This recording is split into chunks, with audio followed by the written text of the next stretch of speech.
I know it hasn't been too long since Season 2 ended, but I'm glad we have these shorts to hold us over. This one was simple, but fun, and like always, there's stuff you may have missed. First up, we have a poster that is for orphan charity. Not a specific one, just orphan charity. Apparently there's a free cookie for all unwanted drop-offs. How sweet. The kids start off rather innocent, with the far right one saying, "I want to be a fireman!" The far left one kinda normal with a, "I broke Uncle's robot collection." I mean, geez, if that's why he's here, that's pretty sad. And the middle child says, "My daddy invested in Bitcoin." Oh my. Someone should help these kids! And that leads us to our target, Frank McTickley Wrigglers, aka Mr. Wrigglers. Location, Hugging Dove Charity. So that's what it's called! Description, freakishly kind and disturbingly charitable. Info, runs a public broadcast children's television show. Showed me up in high school. Wow. People really will go to IMP for anything, huh? Yeah, but I can't help but wonder if Stolas was the one to write this file, not just because it came out after Sinsmith either. If we compare this one to the other files we've seen, we can see the past ones had Moxie continuing long past necessary info, nonchalant behavior about why the person is the target, probably written by Blitz given Moxie wouldn't use the word dis instead of this, and another one probably by Blitz given the "I don't speak this language" notes. Moxie and Millie wouldn't have put that in the notes. Well, it could have been Luna. I wouldn't put it past her to have added that he keeps making a hand motion that makes me think the target must be a real freak bit. In any case, this one is concise, no added nonsense, and has proper grammar. Not to mention it suits Stolas more than the others to have it written without abbreviated versions of the wording here. Anyone else would have probably just called it a kids show instead of a children's television show. It makes sense for him to use the proper nomenclature. Yeah, that makes sense. Oh, and to clear up any confusion about timelines with these shorts, we will be considering any from this one through the end of Season 3 as part of Season 3. Or at the very least, Season 2.5, until we see anything proving otherwise. Now, back to the short. It's not surprising Blitz uses air quotes when he calls him a children's entertainer, or that he'd make a suggestive allusion about his name. But I gotta ask, what kind of control do imps have over their tail muscles? Like, that little wiggle is weird, but kind of impressive in a way. Next, we get to see exactly what this charity is for. The sign out front reads, "Hugging Dove Charity for Dying Orphans and Injured Puppies." Guy really is trying to help everyone, isn't he? And it appears that Blitz still doesn't have a human disguise, as he sneaks in, lizard tongue and all. I hope they bring the disguise thing up at some point. For now, let's head inside and look for the bulletin board, with posters for kilt movers, music lessons, old kinky club, a note for a missing phone, someone's missing key with a note reading, "Your key," very helpful. A note for something that says, "Rebel!" but we don't know what to rebel against. A poster with a dog that says, "No pup left behind." And a sign that, while a bit hard to read, even with some editing, seems to read, "Hockey season sign up?" Then later in the hall, we see another board promoting Anime Club, reminding folks to not litter, an ad for maybe a washer for sale. Most important of all, Kitten Day! They must really appreciate the janitor if they gave him his own green room, one with a big star on the front and everything. Meanwhile, Mr. Wrigglers has his name on a small, simple, plain nameplate. Speaking of Mr. Wrigglers, we finally get to meet him, voiced by none other than Jack Plotnick, who we've seen before. You know. Don't even say it.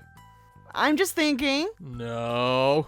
We have the "Hey Monica" counter. No. We gonna get a "Welcome back Jack" counter? How many counters do you people want? Let's just get back to the short. Alright. Well, Mr. Wriggler seems to have quite the Mr. Rogers vibe to him. Soft-spoken, wearing that sweater that kind of borders on Ned Flanders territory, mixed in with a little of Steve Burns from Blue's Clues, and just wanting to help everyone and help everyone feel loved. What I'm not loving is the holiday inconsistencies. Obviously, we do just mean this all in fun, but literally just with Sinsmas and this short's What You May Have Missed videos, I have questions. Oh dear, is this a vocal rant sesh? Buckle up, folks. I think they're locked and loaded for this one. Luna says, Yeah, you can cut the Santa Claus shit. so what exactly is happening with the holidays in the Hellaverse? First, we have the Mall Santa in Cherub, but they didn't know about Christmas in Sinsmas. Do humans have Sinsmas too? And now with that line from Luna, what is going on here? Did they do research after Sinsmas so they know more for future cases just to be safe? Is there actually a Santa in hell and that's why they have little Santa hats on the decorations and stuff? While we're at it, how literal are we going with some of this stuff? Since we know St. Peter is legit thanks to Hazbin, is it possible there is the actual St. Nicholas and he may be in heaven right now? If so, does that make Santa real? It would answer the normal questions we see in Christmas movies. How could he travel the world in one night? Well, if he can use angelic power and probably have help from the cherubs since they often bring blessings, that would explain how he could move around so fast. Hell, maybe he could use his angelic portals we see the cherubs use to go directly from home to home. How could he live so long? Well, unless he made it to hell during Extermination Day and caught a stray shot, I think he'd be safe. And angels have gotta be immortal age-wise, given Adam was still around. Now, if they didn't do any research, how do they know about Santa? More specifically, how would they know about Santa, but not Christmas? Well, we don't often do full-on theories here, but what the hell, hear me out. As we've seen over the course of the first 2 seasons of Helluva, and we'll probably see to some extent in Hazbin and or in possible crossovers in the future, even if people are in hell, sinners or demons, that doesn't mean they deserve to be there. The demons especially, as we've seen some have the potential to be at least somewhat good. Given some of the backstory we've seen, it's possible that some of them might actually have been somewhat decent if it wasn't for their parents. Blitz clearly didn't want to steal from Stolas when they were kids, but Cash had to be the asshat that he is. Moxie was being guided well by his mama, then Crimson had to take him down a peg. Even Millie, to an extent, seemed to be a badass assassin out of necessity, the way she told Blitz, We're just Rathians, Blitz. Muscle. It's all we're good for. All I'm good for. almost like she had to get out of the farm to help her family any way she can. And when she found out she was good at killing, she stuck to it. Not to mention, we know others like Fizz, Verosica, and even Stolas, for as high as he is, it was, on the hierarchy, that seem to genuinely not be shitty unless it's towards someone that seems to have truly wronged them. If not, they seem to be at most just a bit snarky. Even Ozzy, though he seemed like a dick towards Stolas at his club, turned out to be kind of buddy-buddy with him at the office when they come to meet again. Context is important. All that being said, who's to say, hypothetically, Lucifer didn't have a second deal with heaven? This one less traumatic and actually more endearing. What if Saint Nicholas, after dying and going to heaven, expressed that he was going to miss bringing joy to the good of earth, and as a saint, he'd have some insight into the workings in between realms? Saint Peter has his list of new arrivals, so what if Nicholas, now going by Santa, has a heavenly list of his own? The naughty and nice list. Now, what if, again, being able to know a bit more than the average angel would, Santa got to occasionally see into hell, and he notices that while the sinners may deserve to be there, the V's, excuse me, the Hellborns never had a choice. This is where the New Deal comes in. He has a talk with Sarah, or whatever other seraphim is in the power at the time, and he demands a meeting with Lucifer. Knowing the angels, they would reluctantly agree, and so Saint Nick goes to visit Lucy, proposing to make a yearly visit to gift the actual good, or, better behaved demons with delights. Of course, Lucifer wouldn't want to bring Christ into hell, so then he comes up with the idea of Sinsmas, one day a year that, when you think about it, is kind of like hell's version of the Purge. Everyone knows that no one that cares about them would actually do something that would harm them, but Rathians can attack one another out of love. It would make just as much sense for residents of Greed to steal. That could also possibly work for envy. Similarly, lust can have giant orgies, possibly in the open. That would explain why we didn't see Fizz and Ozzy. We already know gluttony would indulge in gluttonous behavior. Lucy could bring this to the other sin's attention, and they could agree, with some hesitation from a few, I'm sure, that a day of ultimate sinning could be a grand celebration. Saint Nicholas, the real one, died in 343 AD. That would give more than enough time to have legends of the demon gift-bringer who arrives on Sinsmas become a normal phenomenon. They wouldn't even have to know that he's an angel. I wouldn't be surprised if some of the upper crusts went against it all because of their uppity ways. Stolas didn't know about Sinsmas and even made that fun is free crack. Imagine if Stolas was given gifts from Santa for Sinsmas, but Paimon thought along the lines of, "That is a commoner's holiday. We do not need to stoop so low as to dwell with the depravities of sin. And what are these filthy toys doing here? Fucking vagrants littering my home. We must improve our security before next year. Get rid of these before any of the children wake. I don't want them pestering me with this garbage."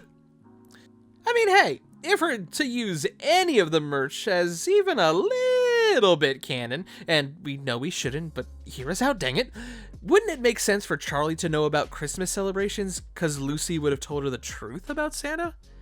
I know she would do it to comfort her guests too, but there is something adorable about the vision of little Charlie opening gifts on Sinsmas morning and Lucy looking out the window to see Santa give a little wink before he heads back up to heaven. It would certainly help give a little clarity to the situation, that's for sure.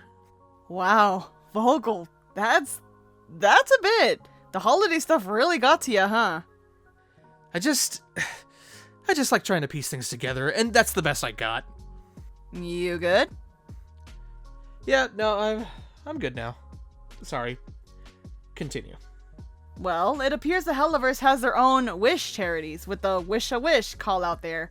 These wish-a-wish things sure have gotten mighty extreme. Wonder who the most requested celeb is in this universe. Either way, Mr. Wrigglers is pretty comfortable with the imminent death thing.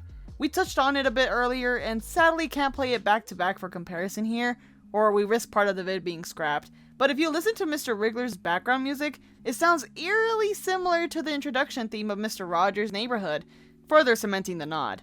Let's see if there's anything worth noting in his goodbye montage. With his second kid, we see that even a squirrel is brought to tears by this loving scene. And it seems like his fifth stop has a kid who needs to get milk. They also might be of the queer community. And when you walk down that aisle, whoever it's with. Not shocking for the show, and we love to see it. But we love to see a supportive parent even more. Okay, wait a minute. We said his sweater reminded us of Steve from Blue's Clues. But even crazier is that his last kid bears a resemblance to Josh Dela Cruz, the newest host of the Blue's Clues franchise. Steve even helped with the casting of Josh for the new series, so in a way, this feels like a strange but cute little homage to that. What I want to know is, what is this guy's health regimen? He says I've been happily married for 74 years. Assuming he waited till he was at least 18 to marry, that gives him a minimum age of 92! God damn! What the hell? That's insane! So is the fact Blitz has been eating the same lollipop all day and hasn't made any progress. Did he not learn from Antarctica? Gotta learn to use that tongue, dude. Yeah, but looks like Mr. Wrigglers has been taking some pages from the book of Dale Gribble, even down to a full-on reference. Pocket sand. Wait, is that all there was for this one? Kinda. I mean, the only other thing I could think of is Luna's hair with the blood splatter kinda looks like it did in the flashback in Ghost Fuckers, but yeah, that's about it. Damn, Vocal. You made this video more rant the details. Hey, they can't all have a million talking points. Besides, I had to get that out somehow. Alright. Guess that's all for this time. Thanks for watching. We hope we see y'all again real soon.